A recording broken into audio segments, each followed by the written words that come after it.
Here's how my Daytona 500 prediction came true. Last week, after the Super Bowl and before the Daytona 500, I talked about my predictions for how NASCAR and Fox specifically would cover Trump's visit to the Daytona 500. Well, in that video, I predicted that it was going to be very Trump-focused, and that came to be true. And here's why I think that came to be. I was not at the track. I have only seen stuff from what I watched online and clips from social media, but it was a very Trump-focused broadcast and moment.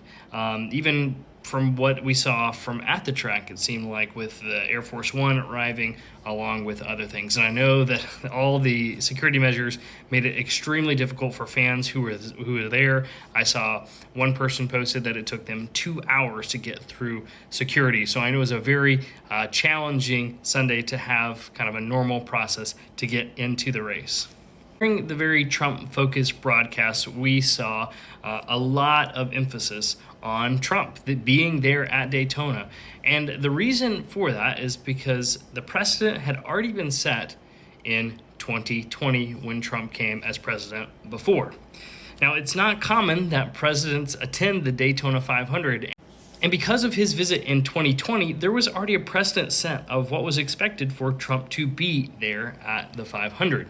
Trump kind of mixing and mingling amongst fans and drivers. Part of that is because NASCAR is just extremely accessible to the teams and to the athletes themselves, which looks very different from other sports where, yes, you might have some sort of exchange, but literally everybody's kind of in the playing surface before the race, where that's very different from other sports. Basically, it seemed like a very similar encounter to 2020, where Trump got to go on track, introduce before the fans, and to have a message to the drivers. Now, I've seen a number of folks say that message to the drivers was only on the broadcast for TV, that none of the drivers actually received that. So it was just really a publicity stunt of what was going out to the fans watching at home. Another reason I believe this was a very Trump-focused broadcast is because of the broadcast partner being Fox.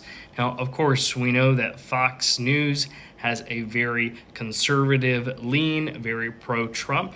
So I can't imagine a scenario where they were going to play it neutral or even negative, because Trump's visit aligns with sort of their broadcasting goals and their audience. It makes sense that it was a very positive, affirming visit of Trump at the Daytona 500. But I think what surprised or concerned a number of fans beyond just the visit and sort of the parading around of Trump, especially those who did not want to see Trump there, was the broadcasters lauding Trump for all that he's done for NASCAR. Specifically, Kevin Harvick said Trump has done a lot for NASCAR. And I would ask Kevin Harvick, what has Trump done for NASCAR? Aside from showing up to a few races, he's not invested into any of the teams. He doesn't sponsor any of the teams. What has he truly done? In fact, you could argue that he's done the negative. Back in 2020 and 2021, he was critical of Bubba Wallace, especially with the noose scandal, and even said that NASCAR was a dying sport. So what has he done?